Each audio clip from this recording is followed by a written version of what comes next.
کہ 11 مہینے میں جیل میں رہا، ناکردہ گناہ میں ہمارے املاک کو نقصان پہنچا، سیاسی طور پر ہمیں نقصان دیا گیا، لیکن اپنے موقف سے ایک قدم پیچھے نہیں ہٹے۔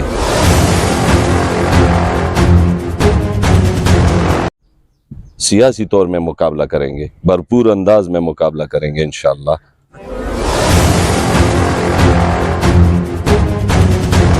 مجھے تو معلوم نہیں ہے کہ میں نے ایسا کیا بولا تھا کہ مفتی دین اصغر صاحب کو یہ زحمت اٹھانی پڑی۔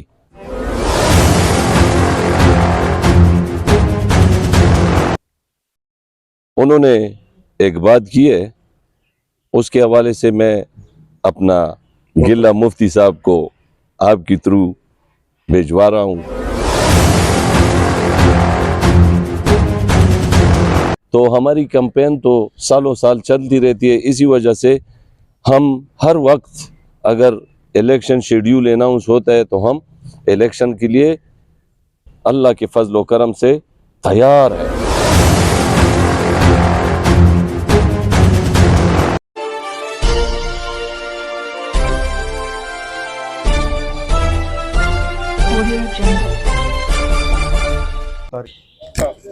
بسم اللہ الرحمن الرحیم۔ اس وقت میں اپنی ٹیم کے ساتھ موجود ہوں شہید غنی الرحمان کی رہائش گاہ پر، سابق صوبائی وزیر ایریگیشن، اور یہاں پر میرے ساتھ موجود ہیں فرزند غنی الرحمان اور سابق MPA حاجی عتیق الرحمان صاحب۔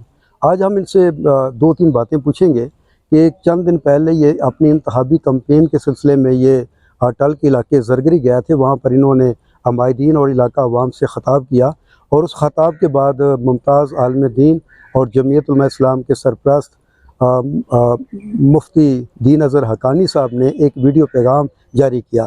آخر کیا وجہ تھی کہ ان کو ویڈیو پیغام جاری کرنا پڑا؟ انہوں نے وہاں خطاب کرتے ہوئے کیا کہا تھا؟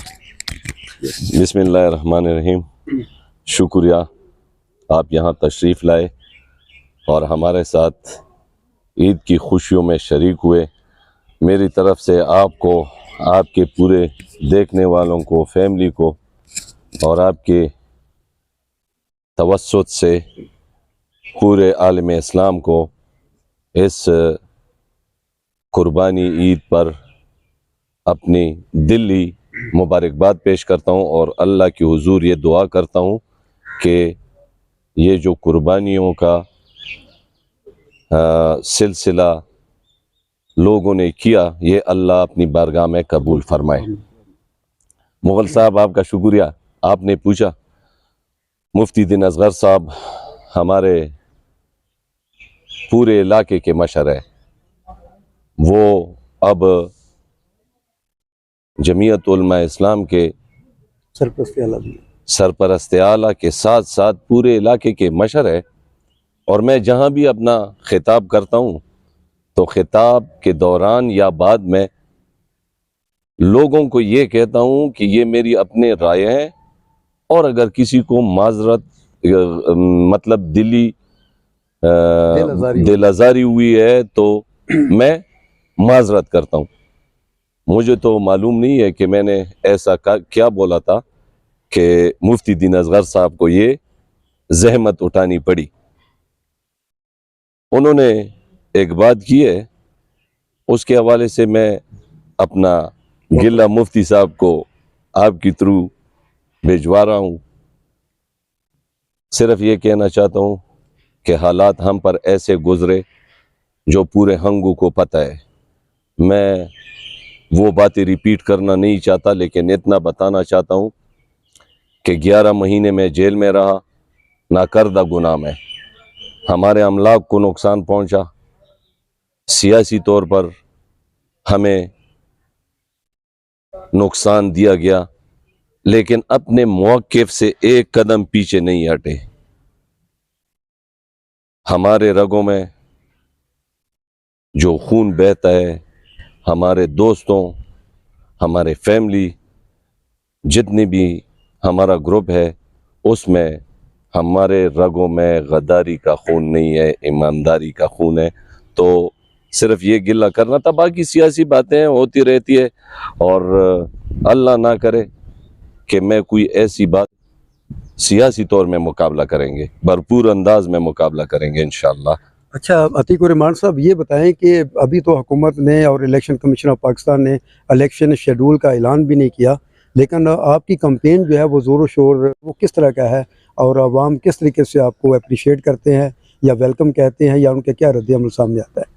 कैंपेन की जो बात आपने की है, हमारा तो सालों साल ये कैंपेन चलता रहता है, हम कभी आवाम से जुदा हुए ही नहीं है। ये हमारा इलाका है, हम अपने कौम पे खूबसूरत है, और ये कौम दलेर मेहनती कौम है जो अपना कमाती है, अपना खाती है। हालांकि गवर्नमेंट ने 10 सालों में इनको कोई सपोर्ट नहीं दी है, तो हमारी कैंपेन तो सालों साल चलती रहती है। इसी वजह से हम हर वक्त अगर इलेक्शन शेड्यूल अनाउंस होता है तो हम इलेक्शन के लिए अल्लाह के फजल व करम से तैयार है, कंप्लीट तैयार है, और इंशाअल्लाह ये कौम सारी सियासी जमातों को सरप्राइज़ देगी। अतीक रहमान साहब, ये जो इलेक्शन कमीशन ऑफ पाकिस्तान ने डिस्ट्रिक्ट हंगू कम और सही जो नेशनल असम्बली का एक हल्का जो है वज़ा किया है, ज़ाहिर बात है कि 2 अजला पर मुश्तमिल ये हल्का है, तो यहाँ पर नेशनल असम्बली का जो इलेक्शन कंटेस्ट कर रहे हैं उनको तो काफ़ी स्ट्रगल करना पड़ेगी। आप ये बताएं कि यहाँ पर अभी तक जो एक्टिविटीज़ हो रही हैं उनमें आज़ाद सीयत से अब्दुल हादी साहब जो है काफ़ी मुतहरक हैं। जमीयत उलमा इस्लाम अपने ज़ाविये से जिस तरह वो कैंपेन चलाते हैं, उनकी एक रवायत चली आ रही है, उस रवायत के मुताबिक वो कैंपेन अपनी जारी रखे हुए हैं। इसके अलावा जो यहाँ पर पाकिस्तान मुस्लिम लीग नवाज़ है और अवामी नेशनल पार्टी है, पाकिस्तान पीपल्स पार्टी का भी वजूद किसी हद तक है, तो इनके साथ आपका इंतखाबी को सेटअप या इंतखाबी लहाक हो सकता है? हंगू अवाम के लिए हमारा मकसद जो है वो सिर्फ़ और सिर्फ हंगू अवाम की खिदमत है। उसके लिए हम सारी सियासी जमातों के साथ बैठने के लिए तैयार है, मुज़ाकरात करने के लिए तैयार है। जहाँ पे अगर उनको लग रहा है कि उनकी पोजीशन अच्छी है तो उन पे बैठ कर बात हो सकती है, लेकिन अल्लाह के फजल व करम से हमारा पैनल आज़ाद पैनल सारी जमातों को सरप्राइज़ देगा। अच्छा अतीक रहमान साहब, लास्ट में चूँकि मेहमान भी आए हुए हैं, ये बता दें मुझे कि क्या हंगू के अवाम अब ये समझ लें कि जमीयत उलमा इस्लाम के दरवाज़े आप पर बंद हो चुके हैं, या अभी भी सियासत में तो कोई लफ्ज़ भी हरफ आखिर नहीं होता?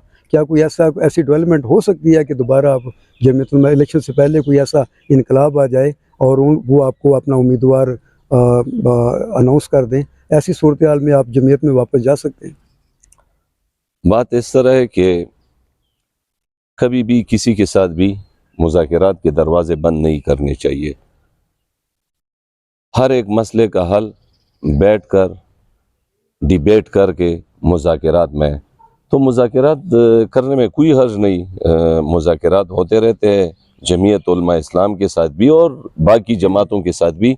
इन लोगों ने एक सियासी स्ट्रगल की है, तो हमारे दरवाजे सब के लिए खुले हैं। बहुत शुक्रिया जी। ये थे हाजी अतीक रहमान साबिक रुकन सूबाई असम्बली और फ़र्जंद शहीद गनी रहमान साहब।